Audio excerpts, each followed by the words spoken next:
Bismillahirrahmanirrahim. Alhamdulillahirabbil alamin wassalatu wassalamu ala asyrofil mursalin sayyidina Maulana Muhammadin wa ala alihi wa sahbihi asma'in amma ba'du. Yang sangat saya hormati Ketua BPK Dr. Agung Firman Sampurna yang tadi pakai bahasa Jawa. Kata Ustaz Yusuf Mansur itu ngerpek apa enggak tahu. Wakil Ketua BPK yang saya hormati Dr. Agus Joko Pramono, anggota BPK 1 Dr. Hindra, anggota 3 Bapak Dr. Ahsanul Qasasi, ini Anda anggota 4 Ibu Isma Yatuni, anggota 5 Profesor Dr. Bahrwa Akbar, dan beberapa yang di sini ada Profesor Dr. Heri Azhar, ada Bapak Bakhtiar Arif, juga moderator Bapak Adib, semua yang saya hormati. Dari penyampaian Ketua BPK ini meringankan saya, kata Pak Ustadz Yusuf Mansur sudah kayak khotib, kata sudah lebih kiai dari kita yang sudah jadi kiai. Jadi ini meringankan saya untuk tidak ngaji lagi di BPK. Karena saya memang sebetulnya agak pantangan ngaji-ngaji seperti ini. Karena diatur itu tadi. Tanggalnya diatur, jamnya diatur. Ya tapi ya nggak apa-apa lah, ini takdir. Begini ya, saya itu lama sekali karena saya menekuni dunia ilmu. Lama sekali saya itu mencari-cari format menanamkan ya roh-roh Islam dalam kehidupan berbangsa dan bernegara dalam konteks Indonesia. Di antara yang saya temukan adalah hadis Rasulullah SAW, dan ini sahih, saya cek di kitab Bukhari ada, di sahih Muslim ada, dengan varian-varian riwayat yang ada. Berikut ini kami tampilkan ya, atau kami contohkan satu teks yang ada di Bukhari. Suatu saat Nabi itu ngendikan agak unik, unsur akhoka zaliman au mazluman. Tolonglah saudara kamu, baik yang dolim itu yang berbuat aniaya atau berbuat kesalahan, au mazluman atau yang terzalimi. Tentu itu agak aneh karena Nabi meminta atau menyuruh kita menolong yang mendolimi kita. Tentu sahabat iskal itu janggal itu ya kayak bingung gitu. Hadza nansuruhu mazluman fa kaifa nansuruhu zaliman. Oke ya Rasulullah, kalau kita nolong yang terzalimi itu normal ya, wajar. Tapi bagaimana kita menolong yang mendolimi kita atau yang berbuat zalim? Jawabnya Nabi, tahjuzuhu an zulmi. Kalau di riwayat Bukhari ta'khudu fawqa yadih. Sebagian riwayat disebut takufu an zulmi. Terus Nabi ngendikan menolong orang zalim itu adalah bikin satu sistem atau melakukan perilaku tertentu yang menjadikan si zalim ini tidak jadi berbuat apa? Kezaliman. Sehingga misalnya negara Indonesia bikin BNN, Badan Narkotika Nasional, yang menangani anti narkotika. Itu adalah badan yang bisa disahkan secara Islam.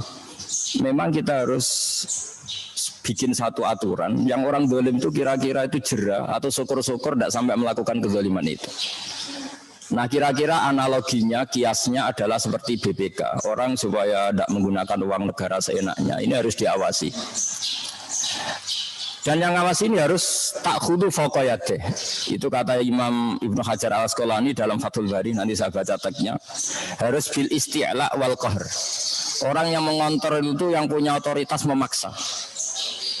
Jadi jangan sampai misalnya kita bupati atau gubernur yang ngawasi itu satpamnya, malah yang dipecat nanti yang negur. Harus lembaga di atasnya, itu punya hak, punya otoritas untuk dengan tanda kutip memberi sanksi. Jadi ini penting supaya kita tahu bahwa Islam itu hadir di setiap kehidupan kita. Jadi jelas ya, jadi kata Rasulullah, orang yang zalim baik sedang berbuat, karena kalau dalam disiplin bahasa Arab isim fa'il itu zalim itu bisa sedang zalim atau akan zalim. Jadi kalau orang Arab bilang misalnya syarib itu berarti saya sudah minum. Tapi kalau asyrobu bisa saya sedang minum atau akan minum. Begitu juga di isim fa'il. Zalimun sedang zalim atau akan zalim. Nah, yang akan atau sedang dan akan ini harus diawasi oleh satu institusi atau lembaga atau otoritas yang di atasnya. Supaya syukur-syukur kezaliman ini tidak pernah terjadi. Atau kalau kadang terjadi diberi sanksi supaya menjadi efek jerah pada yang lain. Jadi ini supaya kita dapat berkahnya ngaji karena ini kitab yang paling sahih setelah Al-Quran. Saya baca asli teksnya dalam kitab Bukhari. Ini di kitab saya halaman 387 juz 2 kitab Fathul Bari. Teks dalam Bukhari berbunyi begini. Haddatsana Musaddad, haddatsana Mu'tamir an Humaid an Anas radhiyallahu anhu qala Rasulullah sallallahu alaihi wasallam unsur akhaka zaliman aw mazluman. Qalu ya Rasulullah hadza nansuruhu mazluman fa kaifa nansuruhu zaliman. Terus qala ta'khudhu fawqa yadihi. Terus dalam sarah disebutkan oleh Ibnu Hajar Al-Asqalani, beliau terus cerita sekian riwayat dalam makna yang sama. Qauluhu ta'khudhu fawqa yadihi. Terus beliau ngendikan wa fi riwayati Mu'ad an Humaid indal Ismaili yakufuhu anil zulmi fadzaka nasruhu iya.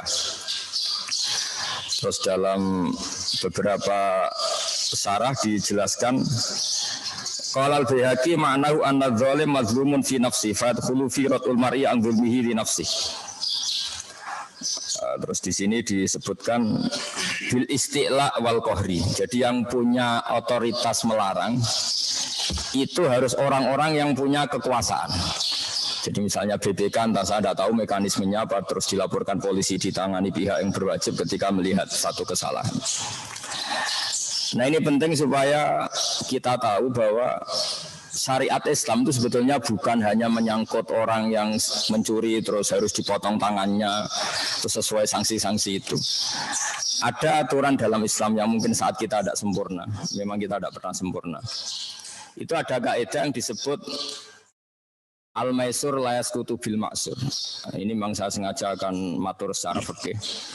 Jangan sampai agama ini menjadi alat analisis tapi kemudian tidak ada riwayat. Saya sudah janji sama Tuhan, bukan sekedar sama BPK, janji sama Allah Subhanahu wa taala bahwa umat ini berhak mendapat wirasah nabawiyah. Jadi kalau saya ngaji tidak pakai kitab, itu artinya Anda mendapat pendapat saya. Anda mendapat makalah saya, Anda mendapat ide saya. Padahal umat Islam ini berhak mendapat sumber yang paling murni yaitu Rasulullah Shallallahu Alaihi Wasallam. Sebab itu saya sudah berkomitmen kalau ngaji ya pakai ayat Quran atau pakai hadis atau pakai ihya atau pakai kitab-kitab yang mu'tabar supaya umat ini dapat yang terbaik. Jangan sampai umat itu mendapat pendapat kita. Pendapat kita itu potensinya itu tidak benar. Ya ada potensi benar tapi banyak tidak benernya. Karena sekali benar itu pasti tidak pendapat sebetulnya. Copy paste atau hanya ngikuti pendapat-pendapat ulama sebelumnya. Cuma biar keren dia aku pendapatnya sendiri. Jadi rata-rata yang benar itu sebenarnya tidak pernah pendapatnya sendiri. Cuma supaya keren seakan-akan itu pendapatnya sendiri. Nah yang nggak benar betul dari dia karena ulama dulu jarang salah, hampir nggak pernah salah. Ini catatan dari saya kenapa saya kalau ngaji sering bawa kitab itu sebenarnya sederhana supaya umat ini dapat yang terbaik yaitu dari aina yashrabu bihal muqarrabun sumber yang masih asli yaitu Al-Qur'an dan hadis. Nah, dalam masalah BPK saya sering guyon sama Mas Adib. Anda jadi pegawai BPK ya harus istighfar kata saya. Karena bahasa kasarnya itu lembaga harus uzon. Karena kalau ada orang bupati kok hidupnya agak poya-poya ini pakai uangnya siapa itu. Jadi kalau di pondok itu kayak keamanan. Keamanan itu kalau ada santri keluar mau apa, kemana, untuk apa. Jadi agak-agak dilegalkan Bang Suudon. Tapi tidak tahu apa itu waspada apa suudon. Itu biasanya orang Indonesia pinter ngeles. Jadi kalau suudon dibahasakan apa? Waspada. Saya sering ada seorang satpam di UI Jogja yang datang ke saya, Gus saya ini satpam, saya sering ngaji jenengan. Yang ganjil ke saya ini harus suudon. Padahal Islam melarang apa? Dan biasanya kalau ada mahasiswa kuliah pakai motor pinjaman, itu ketika motor berjejer-jejer itu lupa tadi minjem motor warna apa kan semuanya dicoba. Nah, itu pasti satpamnya langsung reaksi, ini ada apa ini kok semua dicoba. Setelah ditanya ternyata jawabannya, wah ini tadi saya pinjem motor milik teman saya, jadi nggak sempat niteni, nggak sempat mana yang saya pinjem sehingga saya coba-coba. Tapi dia sudah keburu suudzon, terus tanya ini hukumnya gimana suudzon seperti itu? Ribet kan? Atau misalnya saya bupati punya kekayaan warisan, terus saya liburan di Singapura, ketemu Mas Adib, mesti dia berhak curiga, saya enggak. Karena beliau punya otoritas BPK, saya enggak berhak curiga, dia berhak curiga. Ini kan jadi tidak adil. Saya curiga ke dia enggak boleh karena diberi otoritas, dia curiga ke saya boleh. Padahal samain ke Singapura ini karena saya anak orang kaya misalnya. Tapi harus disuudoni karena saya pejabat apa? Publik. Jadi kalau orang fikih itu tertariknya itu sama hal seperti itu. Saya punya kajian kitab dikarang oleh Habib Muhammad bin Abdillah Al-Haddar, mertuanya Habib Umar. Namanya Ajalatus Sibab. Itu beliau cerita tentang hay'ah, tentang lembaga. Itu bagus sekali. Termasuk lembaga agama. Beliau cerita ini yang terkait saya dan Ustadz Yusuf Mansur adalah misalnya lembaga agama. Bagus enggak? Lembaga agama didirikan untuk ngecek mana aliran yang salah atau benar, mana kelompok yang salah atau benar. Jawabannya lucu ya agak menggelitik. Di antaranya begini jawabannya. Ya kalau Anda misalnya di Iran, terus kemudian dibacakan satu teks alaikum bi jamaatil muslimin atau alaikum bil jamaah wa man sadza finnar, ya perasaannya orang Iran tuh ya Syiah karena mayoritas itu Syiah. Tapi kalau dibaca di Arab Saudi ya mayoritas itu Wahabi. Jadi kira-kira NU ya tersangka, Muhammadiyah tersangka. Tapi kalau dibaca jadi agak mikir lah, biar agak mikir. Jangan kira karena saya diminta terus saya akan bilang datang ke kiai surga, melihat kiai surga, itu kenaan sampean. Ini mikir dulu, ada itu. Itu makanya kita ini mikir kalau hadis itu dibaca di Iran, kira-kira alaikum bil jamaah mayoritas, ikuti mayoritas itu kira-kira siapa coba? Syiah. Kalau dibaca di Arab Saudi, Wahabi. Nah, yang ribet kalau dibaca di negara yang abangan, mayoritas ya orang abangan. Sebab itu ini pentingnya ulama. Ulama akan terusik oleh teks-teks seperti itu terus mendikan bil jamaah yakni al-haq. Wa in kana nafaran qalilan. Artinya pengikut kebenaran.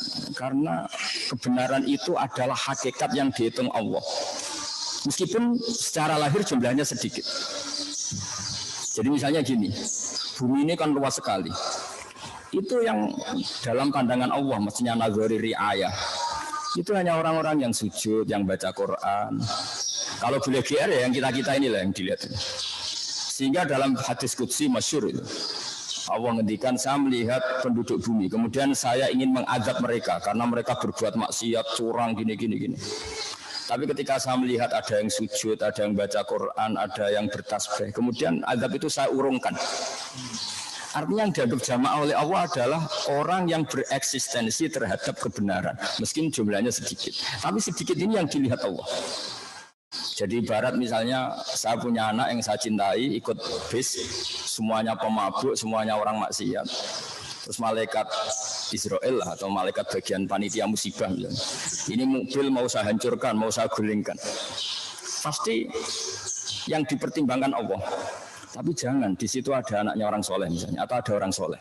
Meskipun jumlahnya satu dibanding mayoritas tadi yang 50, tapi ini yang dipertimbangkan. Nah, di sini pentingnya ayat wa ma kana Allahu liyu'adzibahum wa anta fihim. Jadi Allah tidak akan menyiksa komunitas besar. Di situ masih ada nabi.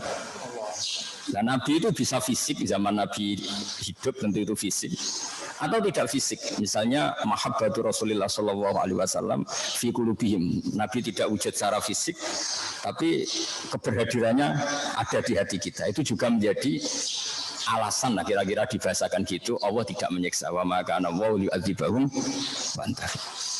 Jadi contoh analogi paling gampang, Anda misalnya melihat orang Jakarta karena misalnya banyak maksiat, terus Anda ingin Jakarta kena adab. Tapi kalau di situ ada anak kamu, ada putri kamu, ada santri kamu, ada orang-orang yang kamu cintai, tentu ingin nggak kena adab. Meskipun orang yang benar ini minoritas. Begitu juga misalnya Rembang juga gitu, semua contoh seperti itu. Nah, sehingga ada ulama mengatakan alaikum bil jamaah itu bi isobatil haq, kelompok yang benar meskipun jumlahnya sedikit, karena itu mahallu nazarillah, itu yang menjadi pertimbangan Allah. Makanya di sebuah riwayat disebutkan laula rijalun ruk'aun wa subyanun ruddaun wa bahaimur ta'un la subabna alaikumul adzab subba. Andai kan saya tidak melihat beberapa orang yang melakukan sujud, beberapa anak-anak kecil yang masih mentete ibunya, yang masih menyusu sama ibunya, dan beberapa hewan, diantaranya itu malah Allah menyebut itu karena hadis qudsi hewan, karena hewan itu nggak bisa dosa karena tidak mukallaf, maka akan saya turunkan azab. Nah, di sini pentingnya nafarun qalil, kelompok kecil tapi mempertahankan apa? Kebenaran. Sehingga kebenaran itu sebetulnya tidak harus menang-menang banget, karena itu nggak mungkin lah. Karena namanya mamin yaumin illa wa ba'dahu syarrun minhu, kata Nabi, tidak ada hari kecuali berikutnya akan lebih buruk, lebih buruk. Tapi bahwa kebenaran ini harus ada, karena itu mahallu nazarillah. Nah, lalu kebenaran itu apa? Kebenaran adalah mengikuti konsep yang dibawa Rasulullah SAW. Di antaranya adalah ada otoritatif ahlul haq yang bisa mengkontrol ahlul batin. Jangan sebaliknya ahlul batil mengontrol ahlul haq. Jadi kira-kira ya ada lembaga BNN yang pengedar narkoba itu takut. Berarti yang hak menang, yang batil kalah. Buktinya yang lari yang pengedar narkoba, jangan polisinya yang lari. Jangan kayak di Kolombia dulu, yang aparatnya sampai takut sama bandar apa? Narkoba. Nah, yang penting itu Indonesia itu masih kita bela secara Islami bahwa jangan sampai ketika ngaudit BPK yang takut karena yang diaudit lebih kuat, lebih galak atau lebih punya channel yang lebih kuat. Itu jangan sampai. Indonesia harus semua kekuatan yang untuk menegakkan kebenaran harus lebih kuat ketimbang kebatilan. Nah, ini yang disebut wala yumakkinanna lahum dinahumul ladzi irtadha lahum wa la yubaddilannahum min ba'di khaufihim amna. Jadi ciri utama kemenangan agama adalah otoritas kebenaran ini punya kekuatan tamkin, punya kekuatan mendikte pada yang batil. Jangan dibalik. Jadi kira-kira ya kalau ada preman yang premannya lari dari Satpol PP jangan dibalik, karena premannya menguasai area perapatan itu Satpol PP-nya yang lari. Begitu juga dalam kebenaran-kebenaran yang lain. Misalnya saya tahu, misalnya Ustadz Sumarso sangat mencintai Quran, sangat mensyariatkan Quran. Ini juga harus punya kebenaran otoritatif. Jangan sampai ulumul Quran ini dibajak oleh orang-orang yang tidak ahlinya. Tidak ahli itu macam-macam, mungkin nggak pernah mencintai Quran sampai menghafal, mungkin macam-macam lah, tidak ahli. Sehingga dalam sebuah hadis unik, Nabi itu pernah menghentikan kepada Mu'adz bin Jabal, inna akhwafa ma akhafu ala ummati, saya yang paling saya takutkan kepada umat saya itu diantaranya kata Nabi fitnatul Quran, fitnah orang mengkaji Quran. Sahabat kaget, kenapa ya Rasulullah? Ketika Quran itu dibuka secara transparan, secara terbuka, itu qara'ahul barru wal fajir, orang baik ya baca, orang fajir juga baca. Akhirnya orang munafik, orang fajir ini mengkaji Quran, kemudian untuk mendebat orang-orang baik. Masyhur itu di Quran banyak cerita ketika Nabi menerangkan qadha qadar, ketika Nabi dengan asiknya ngendikan masya Allah kana wa malam yasa lam yakun. Mereka juga jawab wa qala alladziina asyraku law syaa Allahu ma asyrakna. Ya kalau gitu Muhammad kita syirik ya kersane Allah, kita miskin ya kersane Allah, kita maling juga kersane Allah, ngapain Anda larang-larang? Yang unik dalam ilmu sosial, orang-orang kafir itu kalau disuruh Nabi, itu orang-orang miskin itu kasih makan. Ya Muhammad, tentu mereka manggilnya jangkar. Ya Muhammad, itu sudah direncanakan Tuhan memang miskin dia. Jadi kalau saya beri makan itu merusak rencana Tuhan. Artinya qadha qadar itu dipakai alat untuk menolak syariat. Makanya masyhur itu kan wa idza qila lahum anfiqu mimma razaqakum wa qala alladziina kafaru lil ladziina amanu anut'imu man law yasha'u atama. Masa saya ngasih makan orang yang andekan Allah menghendaki ya dikasih makan. Allah tidak ngasih makan, bukti kalau rencana Tuhan memang dia miskin, dia kelaparan. Jadi seperti ini saya ngajar di BPK itu kalau menurut mereka haram. Mereka nggak paham agama misalnya, itu sudah dalam rencana Tuhan. Ya biarkan saja tetap nggak paham, ikuti aja rencana Tuhan. Jadi kalau BPK nangkap koruptor itu ya salah. Mereka korupsi itu sudah direncanakan Tuhan, sudah ada tulisannya kalau dia itu koruptor. Kalau Anda otak-atik merusak rencana, nanti gantian BPK yang jawab, saya menangkap Anda juga dalam rencana Tuhan. Jadi artinya gini, ilmu itu apapun baiknya, di tangan orang yang tidak baik itu yang menjadi tidak baik. Tidak gampang kelola ilmu itu. Sehingga tadi sore saya dikasih tahu adik saya, Mas, besok Ustaz Zulhah mau datang. Kata saya, enakan dia, sakit saya, katanya. Kok bisa? Ya kalau beliau datang ke sini, beliau tawaduk mau sowan saya yang harus menata hati supaya tidak takabur, gitu. Itu seperti kiai didatangi orang cantik. Kiainya, orang cantiknya melihat kiai itu ibadah, melihat orang alim itu ibadah. Orang alimnya yang ribet, melihat dia dosa. jadi makanya saya dingin saja didatangi Pak Ustaz Mansur. Dingin saya bukan karena apa-apa sebetulnya. Ini mengganggu. Karena kayak tadi. Kamu seorang kiai top, ada seorang perempuan datang tanya bab haid misalnya. Yang tanya benar kan? Melihat wajah kamu benar, melihat orang alim itu ibadah gini. Kamu yang masalah kan? Jadi, nah ini saya omongkan biar Pak Ustadz Zulhah mikir supaya nggak datang ke sini lagi karena itu mengganggu perasaan seperti itu. Tapi nanti kebalikannya kalau yang saya datang ke sana lah itu baru keren saya karena saya tawaduk harus jadi bagus. Makanya kemarin ketika Pak Kures nelpon saya ingin saya datang ke Jakarta karena beliau sepuh saya langsung datang. Karena itu dengan cara itu saya lebih baik. Beliau sepuh, beliau habib, beliau alim ya saya sowan. Sebenarnya saya juga pernah diminta kapan-kapan beliau mau ke sini tapi saya mikir waduh ribet ini. Ini maksudnya lebih mengganggu karena nanti beliau terlalu benar saya terlalu salah. Jadi itu ilmunya ulama. Jadi Quran juga gitu. Kita ini mikir Islam ini dibawa kemana? Kalau kita ngomong Islam secara serius, nanti bagi orang awam menjadi tanfir. Jangan kira sering baca Quran itu dibenarkan Nabi terus ya tidak juga. Kadang yang sering baca itu malah salah. Karena konteksnya sosial. Misalnya gini, ini cerita dalam hadis. Ada petani yang tentu sibuk ngerawat piaraannya atau ngerawat tanamannya. Makmum ke Mu'ad. Mu'ad ini ahli Quran masyhur. Dia bacanya Quran enak terus panjang. Singkat cerita si petani ini mufarokoh itu melepas ikatan sholat dengan imam, kemudian dia meneruskan sholatnya sendiri, itu sah dalam fikih. Mu'ad tersinggung, kemudian bilang nafaqah fulan, ini orang munafik, diajak sholat secara baik dan benar malah lari mufarokoh. Akhirnya dua orang ini lapor kepada Rasulullah, yang satu lapor, ya Rasulullah ini Mu'ad gak benar. Ngimami di daerah pertanian kok bacanya Baqarah. Kita akhirnya terganggu pekerjaan kita. Itu dulu petani aja terganggu, apalagi kalau kernet, apalagi kalau supir.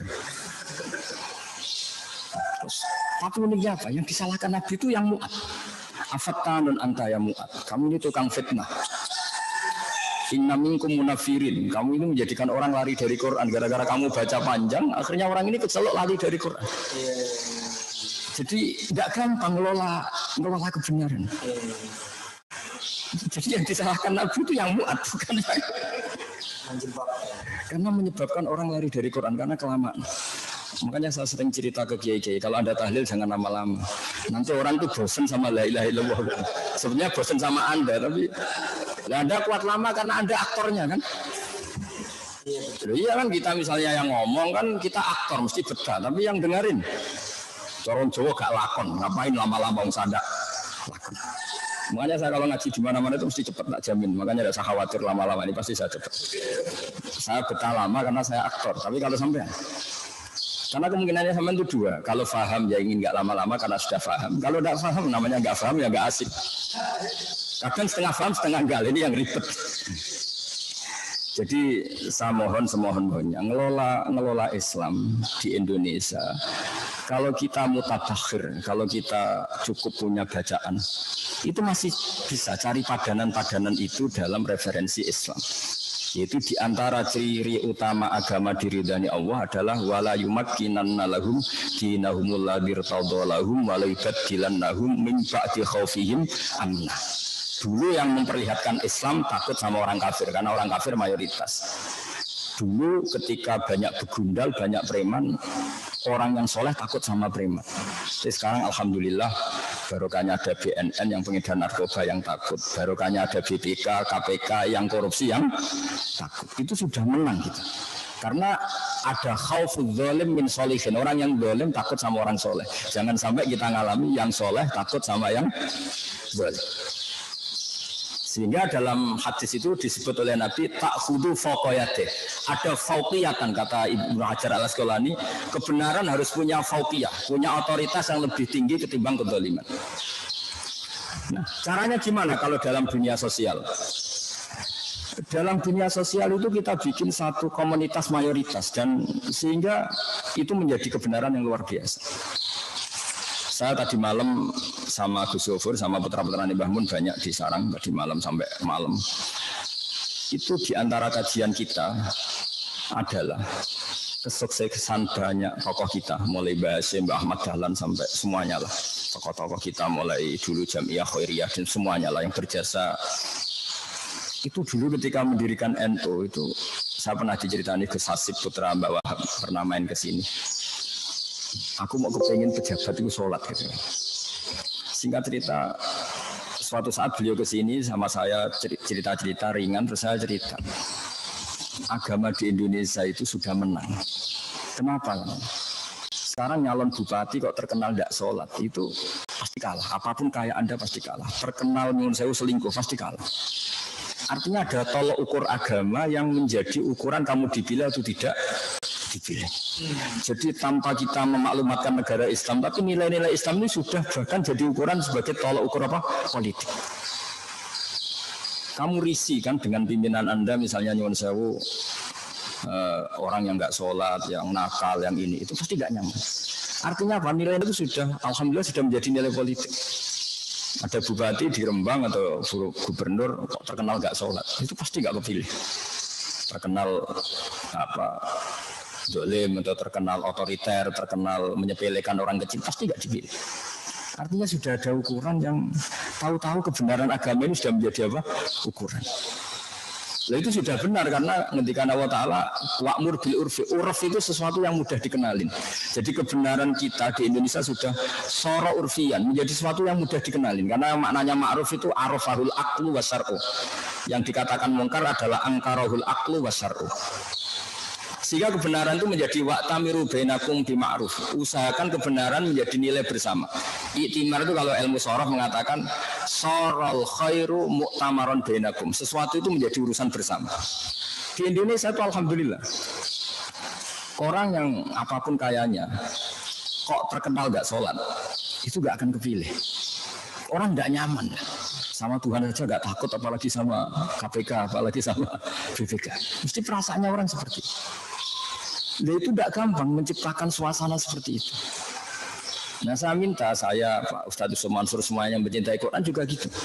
Kita terus mengkaji Quran seluas-luasnya. Sampai orang yang nggak ahli itu malu ngomong atau memang ngomongnya nggak didengar. Bukan karena kita ingin menang-menangan, tidak semua aslinya. Ya, saya ulang lagi biar sesuatu itu kembali ke ahlinya. Jangan mentang-mentang artinya jamak itu mengumpulkan sholat terus jamaknya asar sama maghrib. Ya ada yang jamak asar itu sama maghrib. Karena yang dimaksud jamak itu mengumpulkan dua sholat. Terus qashar itu meringkas sholat dari 4 menjadi 2. Maunya diambil 50%. Akhirnya subuh diambil 50% ya 1. Tapi barokahnya aturan jamak itu dipraktekkan guru-guru kita, rombongan bis jamak, apa-apa. Mereka tahu, oh ternyata jamak itu hanya zuhur dan asar, asar dengan zuhur, maghrib dengan isya. Jadi kebenaran itu menjadi amron urfian, sesuatu yang jadi konsensus. Tidak boleh kamu benar sendiri, itu namanya kitmanul ilmi. Saya banyak baca tafsir.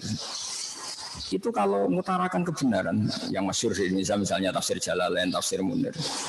Itu indah sekali. Misalnya ketika ada ayat, jika kamu bepergian dan kamu ingin mengqashar sholat, falaisa alaikum junahun an taqsuru minas sholat. Itu kalau umumnya tafsir an taqsuru minas sholat itu ya dari 4 menjadi 2. Ya kita tahu kalau zuhur diqashar dari 4 menjadi apa? 2.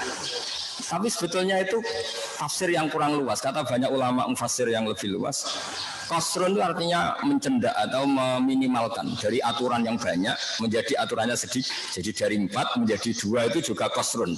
Dari 4 menjadi 2. Atau dari aturan itu 4 menjadi 2 itu juga qasrun. Misalnya aturan normalnya sholat itu orang nggak boleh kena najis. Tapi ketika perang atau ketika dalam kondisi darurat, zaman kita misalnya dulu perang Mesir Belanda, itu boleh kita sholat bersama, boleh ada gerakan banyak. Tapi di kondisi tertentu, kayak kita dulu zaman Mesir penjajah, harus ada gerakan banyak. Misalnya kamu tengah sholat mau ditembak, harus lari dan nggak harus membatalkan apa? Sholat. Itu yang disebut fa'in khiftum farijalan auruk dana. Nah, orang-orang ahli Quran harus terus ngomong seperti ini supaya Quran kembali ke tadi ke marwahnya, ke ahlinya. Kalau enggak, nanti yang tidak ahli pun ngomong dan itu bahaya. Jadi saya ulang lagi, nah saya mohon BPK juga seperti itu. Ini memang lembaga yang benar-benar lembaga audit. Dan harus punya al-qudrah wal isti'la. Hanya qudrah itu kemampuan ditakuti. Satu, pakai otoritas negara, misalnya polisi. Dua, memang kamu bersih. Apapun kekuatan Anda, kalau Anda tidak bersih itu orang itu mesti tidak takut. Aneh-aneh Pak sok suci, saya sendiri tahu data Anda. Mitra korupsi Anda itu teman saya punya datanya. Mesti kamu takut. Meskipun kamu punya backing, tapi kalau digituin kan takut. Jadi untuk tidak takut itu bukan sekedar dengan makna kekuatan negara, tapi juga Anda sendiri punya perilaku yang menjadi orang lain itu takut. Jadi itu hebatnya Islam. Jadi kita masih bisa nyari-nyari dalil tentang kenapa harus ada BNN, harus ada KPK, harus ada BPK. Memang inginnya Islam itu ada syaukatus soleh ala zalim. Orang soleh yang punya otoritas mengalahkan orang apa? Zalim. Jangan sampai orang zalim yang punya otoritas mengalahkan orang apa? Soleh. Sehingga kenapa Nabi semuanya harus menang? Sebenarnya Nabi itu gak ingin menang. Semua Nabi itu orientasinya akhirat. Tapi kenapa semua Nabi di akhirnya menang? Supaya al-haq ini harus ada aja al-haqu wa zaqal begitu seterusnya sampai urusan tauhid. Terakhir ini saya menyampaikan tauhid supaya kita dapat berkahnya insyaallah, semoga semua kita husnul khotimah. Logika tauhid kata Ibnu Hajar al-Asqalani itu juga harus al-hujjatul balighah. Qul falillahil hujjatul balighah. Argumentasi yang kelima, yang final. Sebab itu logika atau argumentasi oleh Allah sebagian disebut sultanan.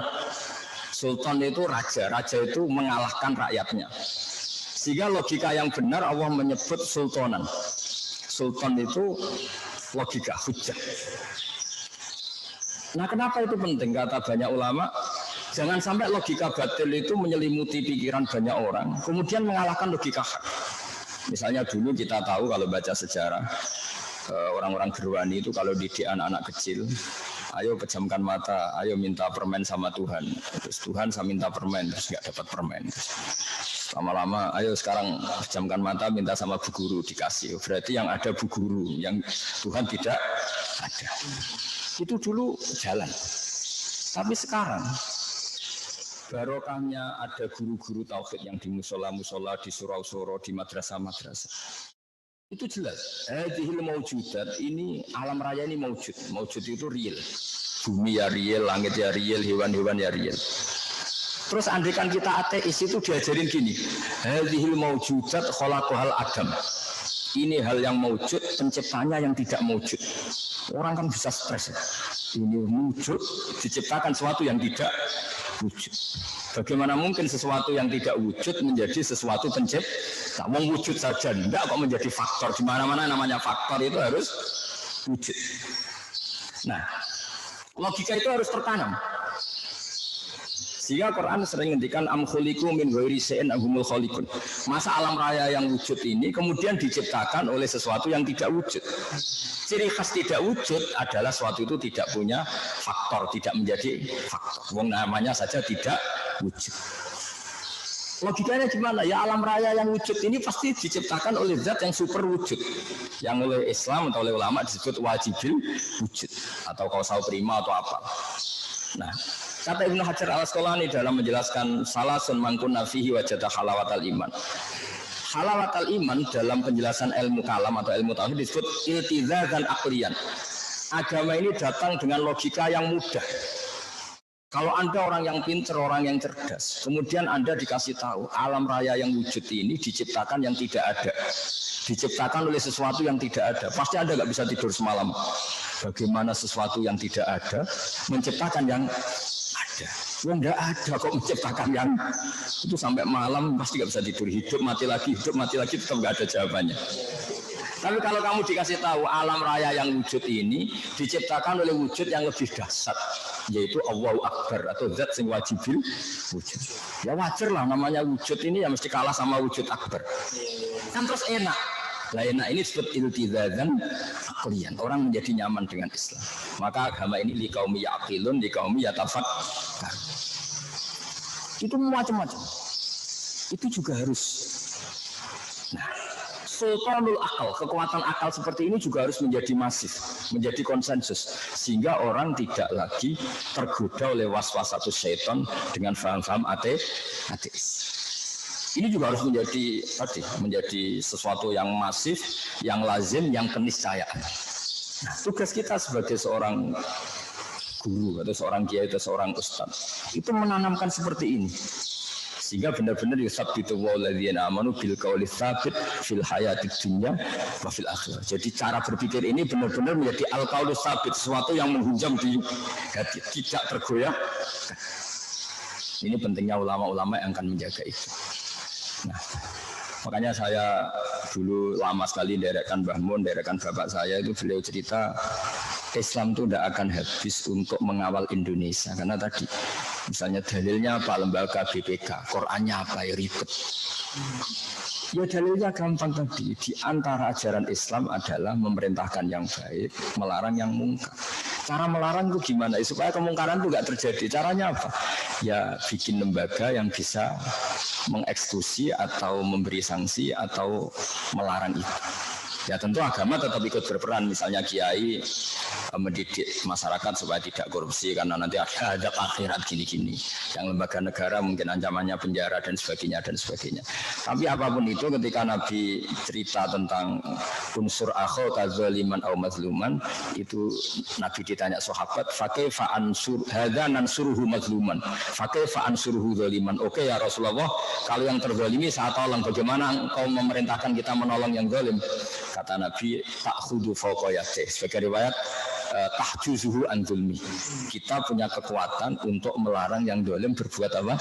Zalim itu ya bagian dari syariatnya Rasulullah, karena inginnya Nabi kemungkaran itu enggak terjadi. Caranya apa? Ada kekuatan yang bisa menghalau atau yang bisa melarang terjadinya kemungkaran. Itu juga bagian dari nilai-nilai apa?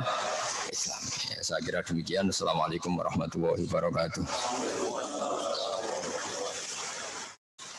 Terima kasih. Gus Bahak sudah menyampaikan tausiah dan mauidhah hasanahnya kepada kita semua. Tadi ada beberapa catatan. Saya nggak berani menyimpulkan Gus, takut kualat saya Gus. Hari ini saya hanya catat aja beberapa poin-poin ya. Antara lain misalnya tadi bahwa kita BPK harus kuat, tapi juga harus bersih itu. Kemudian juga tadi BPK itu mungkin harus menolong yang terdolimi maupun juga yang mendolimi gitu ya. Agar biar kemudian nggak jadi mendolimi lagi gitu ya. Juga tadi ada agama datang dengan logika yang mudah dan banyak yang lain.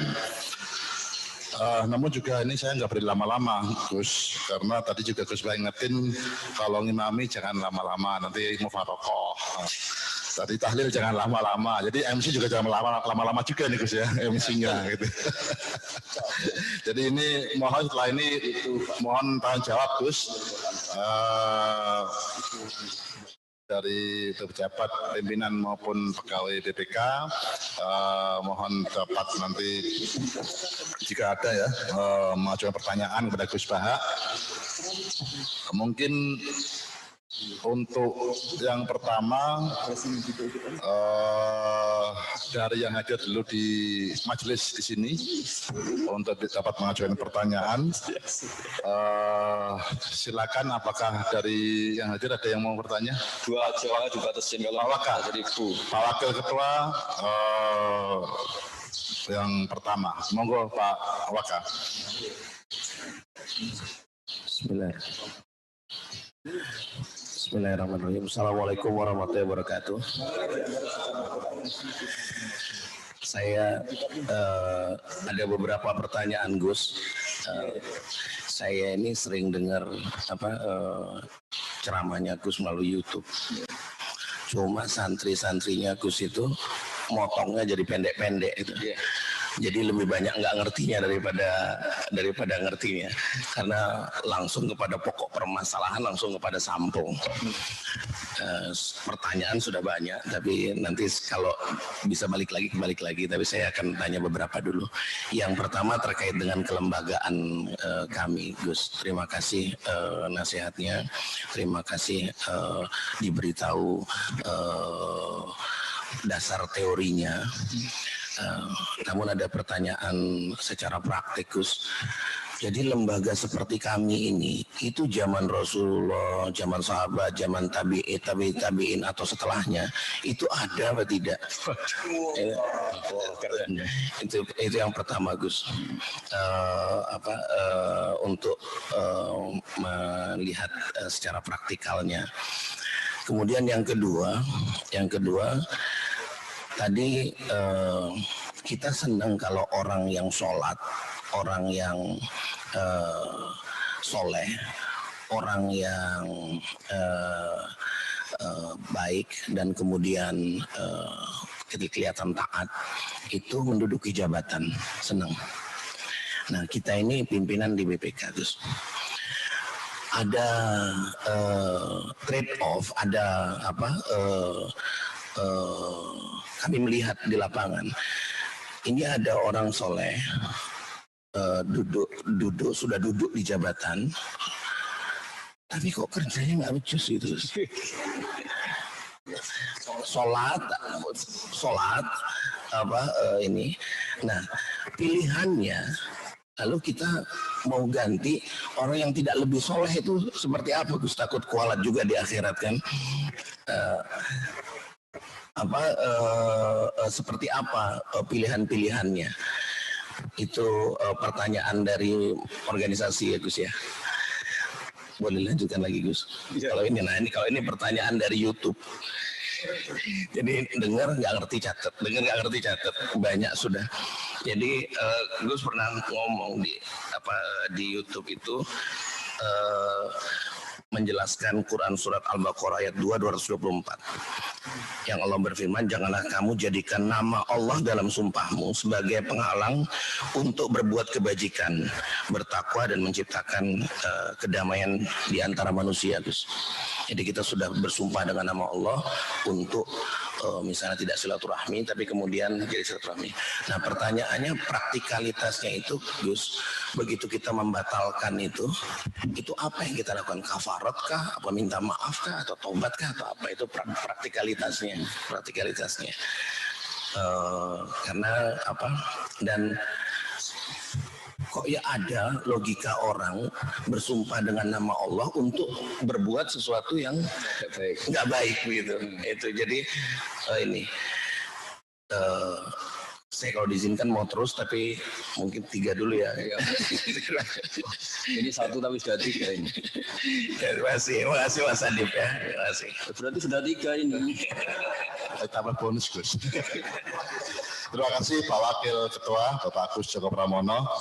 Selanjutnya kami minta dari Zoom misalnya, dari pimpinan atau dari pegawai. Panitia ada ini enggak yang bertanya enggak dari Zoom? Raise hand. Oh, ini ada yang bertanya dari, wah ini jauh nih. Ini dari panitia saya dikasih tahu ini muhibinnya Gus Bahak dari timur, Gus, dari Ternate, Gus. Ternate ini, jadi jauh-jauh. Di sana udah siang, udah 2 jam lewat nih. Ini. Silakan yang dari Ternate, Mas Hilman Fauzi Mubarok. Silakan di panitia, silakan dibuka menu unmute ya, silakan. Ya.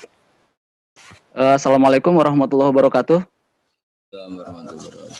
Mohon izin Pak Ketua, Pak Wakil Ketua, dan para pimpinan BPK.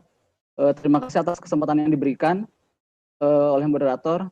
Perkenalkan, saya Hilman dari Maluku Utara.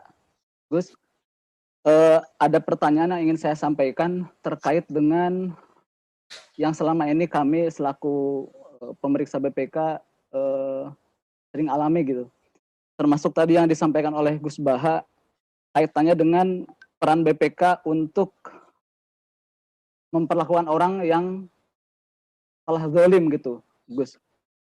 Yang ingin saya tanyakan adalah bagaimana caranya kita menghindari seminimal mungkin dari memperlakukan salah kepada orang yang sebenarnya dia itu tidak bersalah, tetapi khawatirnya kita, namanya juga manusia, kita ternyata memvonis orang yang sebenarnya dia itu tidak bersalah, tapi karena berbagai hal, namanya manusia, ada kesalahan kita, ternyata kita nyatakan orang tersebut dalam tanda petik bersalah dalam pemeriksaan gitu.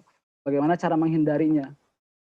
Kemudian yang kedua, apakah ada doa yang dicontohkan oleh Rasulullah agar kita terhindar dari doa orang-orang yang mungkin tidak sengaja telah dizalimi oleh kita karena ya ketidaksengajaan kita dalam pemeriksaan. Karena mau tidak mau bagi beberapa orang diperiksa itu suatu hal yang ya kita sudah sebaik apapun, seprofesional apapun kita berlaku kepada yang kita periksa. Kadang ada beberapa yang mungkin nggak pas gitu penerimaannya. Nah, bagaimana caranya khawatirnya orang-orang tersebut mendoakan kurang baik kepada kita begitu. Terima kasih Gus atas jawabannya dan kesempatan yang diberikan kepada saya atas pertanyaan ini. Terima kasih. Wassalamualaikum warahmatullahi wabarakatuh. Waalaikumsalam. Terima kasih Mas Hilman dari Ternate. Ini satu lagi dari chat, ini ada yang bertanya juga. Oh, enggak dua lagi. Ini super bonus Gus, super bonus. Ini terkait dengan pemeriksaan tugas BPK juga Gus. Ini ada pertanyaan begini Gus. Apakah ada ghibah yang diperbolehkan? Misalnya kalau orang BPK Gus lagi meriksakan, mendiskusikan kesalahan orang, keburukan orang gitu Gus. Nah ini kira-kira ghibah, membicarakan kesalahan orang, keburukan orang, ini kira-kira hukumnya gimana gitu Gus? Karena ini dilakukan tiap hari oleh kira-kira gitu Gus. Terima kasih Gus, monggo Gus Pak. Bismillahirrahmanirrahim. Ini BPK benar-benar berhati besar. Begini ya, saya akan menjawab secara fikih yang mudawan ya, fikih yang dibukukan, yang diriwayatkan dari saya sampai ya semuanya lah, semua ulama. Ghibah itu ada 6 pengecualian yang dibolehkan. Di antaranya itu ghibah yang menggunjingkan orang atau mengata-ngatain orang yang memang harus diperlakukan seperti itu. Di antaranya adalah mujahir bil fiski. Orang itu memperlihatkan kefasikannya. Karena dengan cara itu kita bisa memaklumatkan ke sekeliling kita bahwa itu salah. Misalnya ada perempuan pakai celana pendek misalnya, terus jalan di depan kamu, terus kamu ngandani anak putri kamu jangan seperti itu haram. Kan itu ya ghibah, mungkin kita kenal namanya, terus kenal kesalahannya. Itu juga misalnya ada orang yang ditangkap KPK karena korupsi, kita pasti nyebut orangnya. Karena kalau nggak nyebut itu malah ribet. Kamu menghindari nggak nyebut supaya Islami.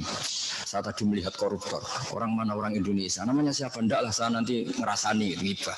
Akhirnya malah semua orang Indonesia tuh kayak seperti itu. Jadi menghindari ngerasani satu orang, tapi akhirnya kayak semuanya mungkin gara-gara nggak disebut namanya.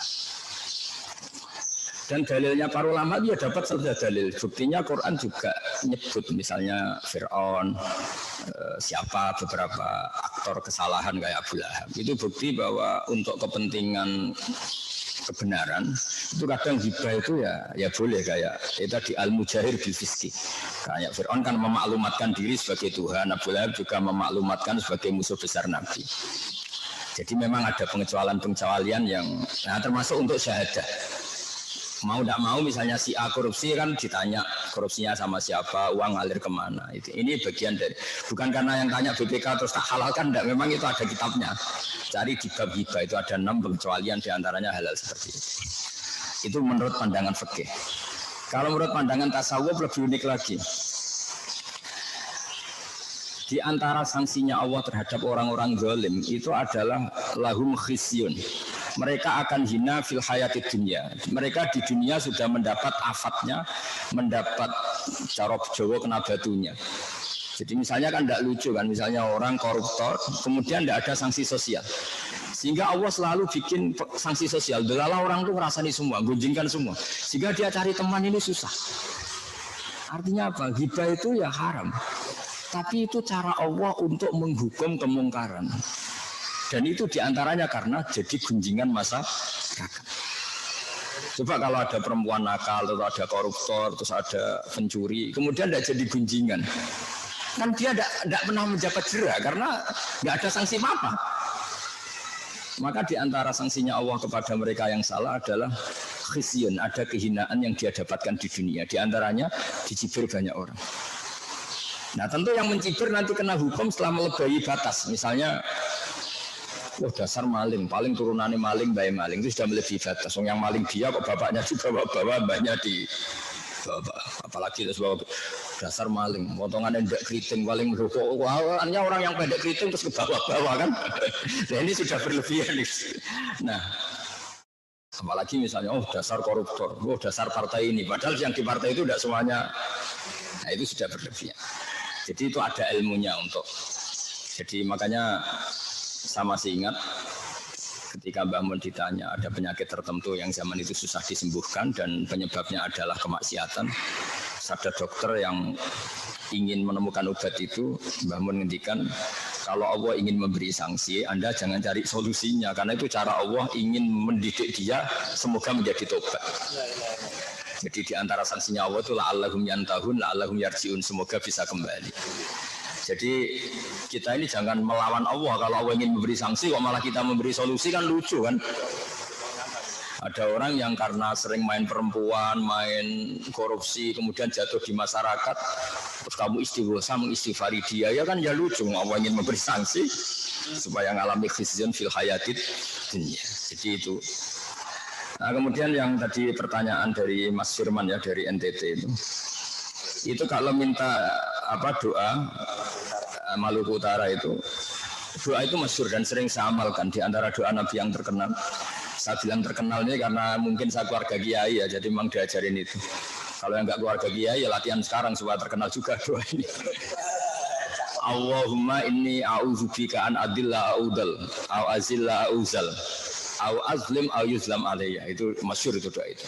Di antara doa yang diajarkan Nabi adalah ya Allah, saya ini minta perlindungan Engkau supaya tidak jadi orang yang menyesatkan atau disesatkan.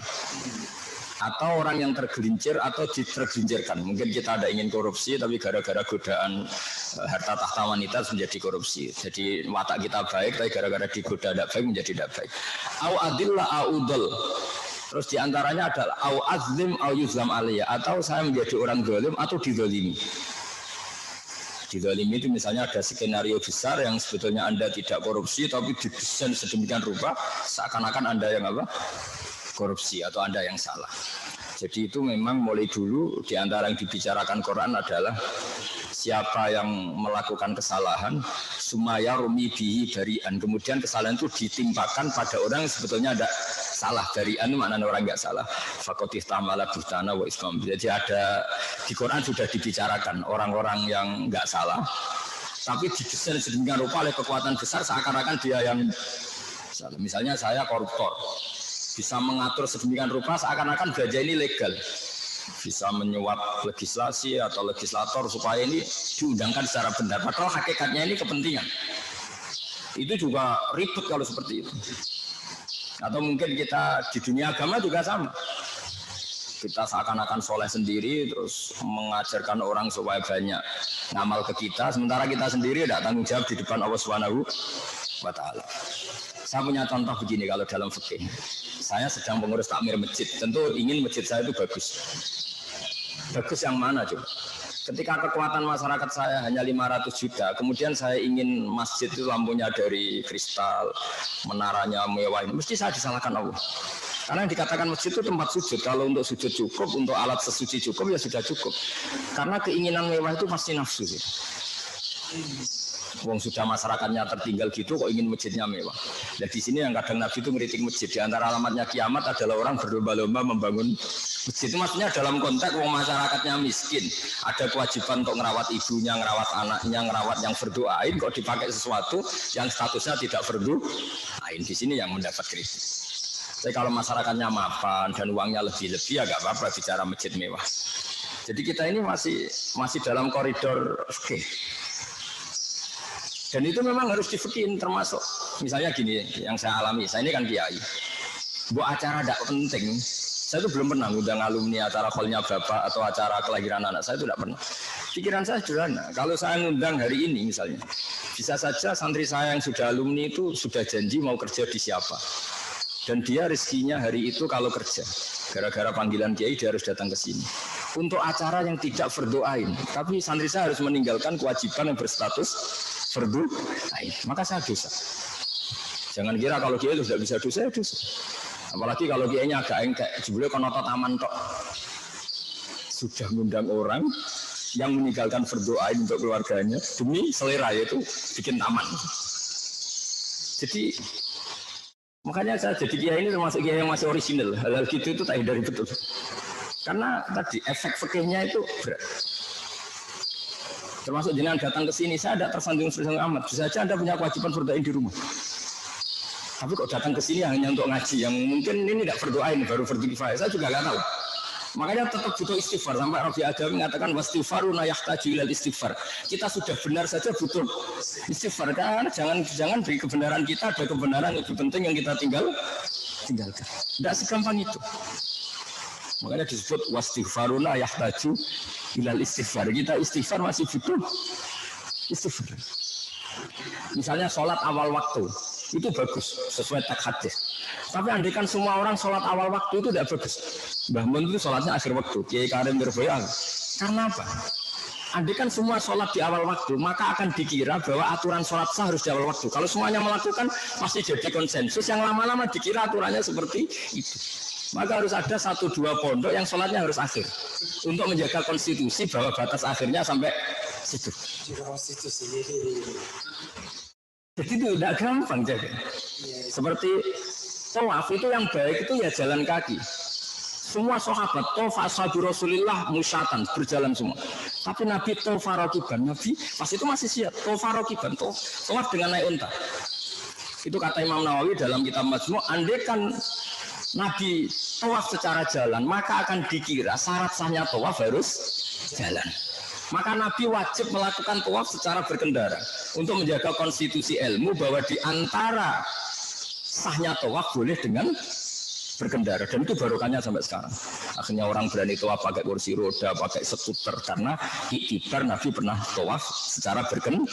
Nah, Nabi berkendara di sini itu fardu ain untuk menjaga konstitusi ilmu bahwa tawaf sambil berkendara itu sah.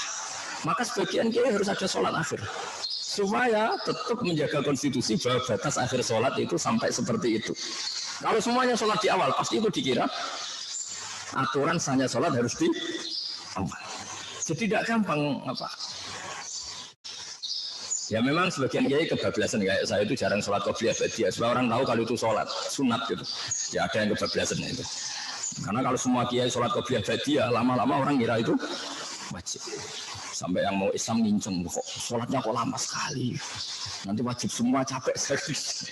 Jadi itu memang konstitusi ilmu itu agak jelimet. Makanya di karang kitab fikih itu sampai 20 jilid. Kayak Imam Nawawi ngarang Majmu' itu kitab saya itu 27 jilid. Karena jaga konstitusi ilmu itu tidak gampang ya tadi. Nabi ketika ditanya, trennya juga sama. Al-ajib bi qadri ta'am namanya pahala sesuai tingkat kesulitan. Tapi ternyata yang Nabi sendiri itu ketika tawaf itu naik unta. Sahabatnya tetap jalan. Saya sahabat baiknya ya jalan karena al-ajib bi qadri ta'am. Tapi Nabi baiknya memang berkendara. Tanpa itu tidak ada alasan hukum orang tawaf pakai kursi roda. Ini ilmu. Jadi kalau semua orang sholat di awal waktu, pasti lama-lama itu dikira sahnya sholat harus di awal. Yang lebih parah Abdul bin Mas'ud itu kalau ada orang kok duha tiap hari disuruh, apa kamu menyampaikan duha dengan sholat fardu? Ya seminggu sekali lah atau seminggu 2 kali. Itu nanti ada tandingan fardu. Lucu kan? Jadi ulama yang bagian ini konstitusi ilmu, saya termasuk yang di partai ini itu ya agak-agak beling mau tidak mau saya itu ya Mau tidak mau karena tadi sekali semua orang duha semua pasti dikira di antara wajib dalam Islam adalah sholat duha. Makanya Nabi Qiyamul Lail itu hanya sampai hari keempat, setelah itu enggak yang di masjid karena takut nanti tarawih dikira fardu. Jadi memang jelimet apa ulama penjaga ilmu itu agak-agak jelimet. Ya kayak tadi apa? Ya sudah seperti itu. Kalau orang didatangi Pak Iso Mansur mungkin bangga senang, tapi kalau cara ilmu enggak. Karena tadi beliau benar karena tawaduk, kita yang rawan takabur, wah saya top lah didatangi.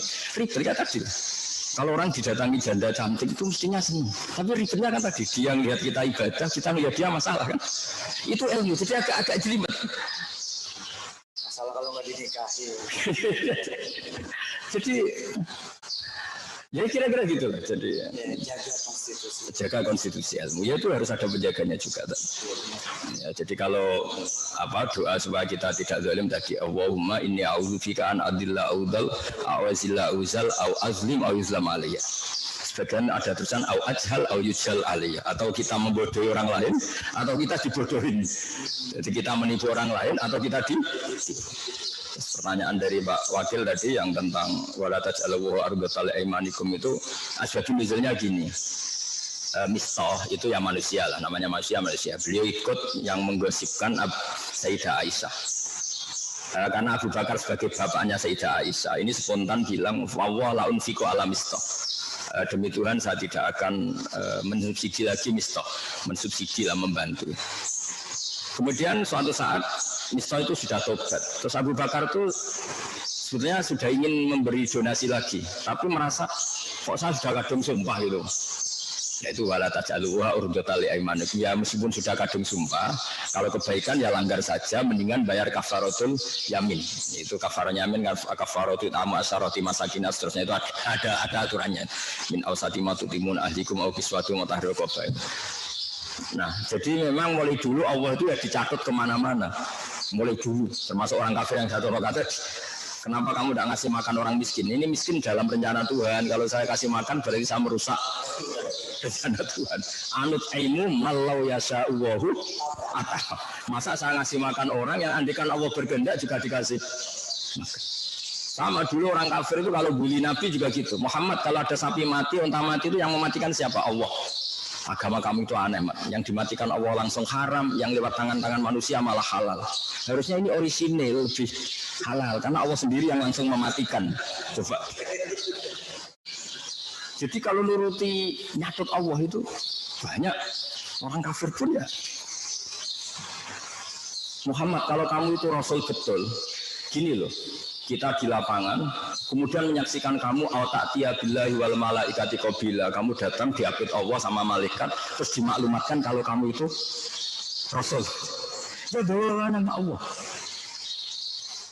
Jadi kita yang mengkaji ilmu itu, makanya kita yang kiai itu orang sidik-sidik Allah ya, karena yang nyakut sudah banyak.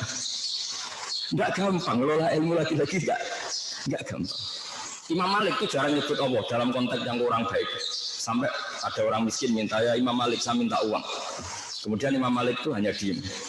Gak diduit. Gitu.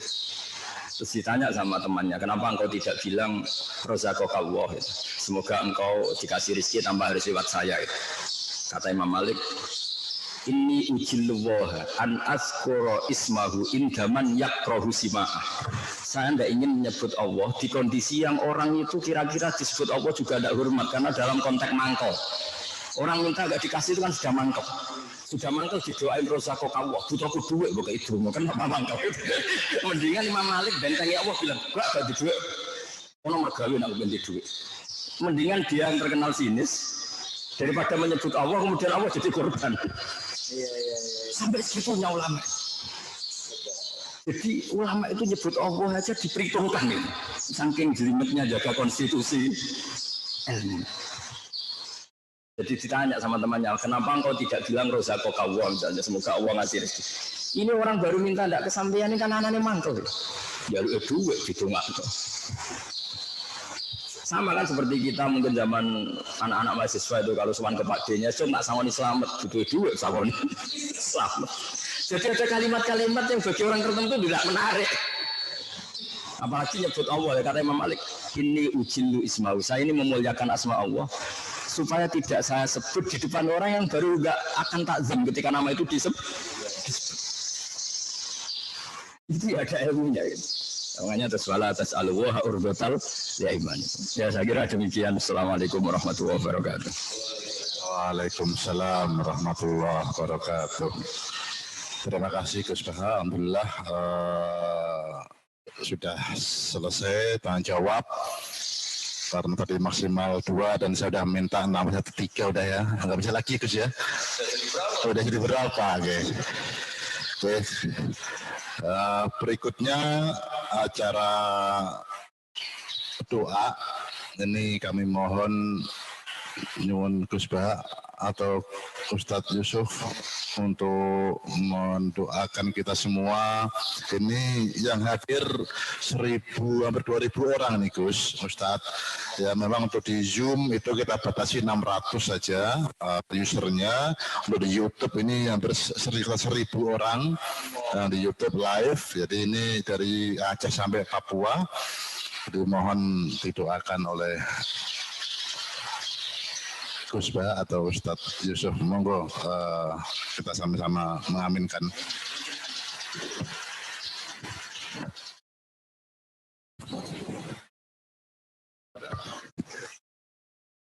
Bismillahirrahmanirrahim. Nabika ya Rasulullah syakul maghfir wa sallam. Allahumma bihaqqi sa'ati fadlika wa judika ij'alna ya wa aminin salimin mu'afin min kulli balatin ya akhirah. Waj'alna ya Allah mutawatina fika mutabadilina fika mutanasihina fika. Waj'al ya Allah amalana khalisatan wa jika karim. Waj'al hadhil baldata ya aminatan mutmainnatan ya fiha rizqi wa ya Allah. Bi'awni minka fadlin minka innaka wasi'ul maghfirah. Allahumma maghfiratuka wa sa'u min dhunubina rahmatuka arsha'in min amalina. Allahumma maghfiratuka wa sa'u min dhunubina rahmatuka arsha'in min amalina. Allahumma maghfiratuka wa sa'u min dhunubina rahmatuka arsha'in min amalina. Rabbana atina fid dunya hasanah wa fil akhirati hasanah wa qina adzabannar. Sallallahu alaihi wasallam Muhammad sallallahu alaihi wasallam subhana rabbika rabbil izzati amma yasifun. Alhamdulillahi rabbil alamin.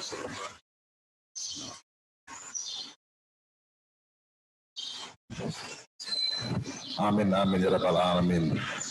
Terima kasih Gus Baha, Bapak Ketua, Bapak Wakil Ketua, Bapak Ibu anggota BPK, Bapak Sekjen, para pimpinan pejabat tinggi media, pejabat tinggi Pratama, Bapak yang hadir di majelis di Rembang ini, Bapak Kepala Perwakilan Jawa Tengah, Bapak Kepala Biro Umum, dan Bapak sekalian, serta mungkin ibu-ibu Dharma wanita juga yang ikut mengaji. Alhamdulillah sudah selesai acara kita hari ini, pengajian BPK mengaji bareng Gus Baha.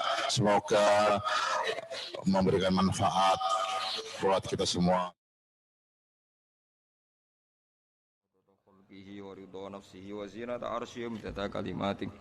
Subhanallahi wa bihamdihi adada khalqihi wa ridha nafsihi wa zinata arsyihi midada kalimati. Subhanallahi wa bihamdihi adada khalqihi wa ridha nafsihi wa zinata arsyihi midada kalimati. Subhanallahi wa bihamdihi adada khalqihi wa ridha nafsihi wa zinata arsyihi midada kalimati.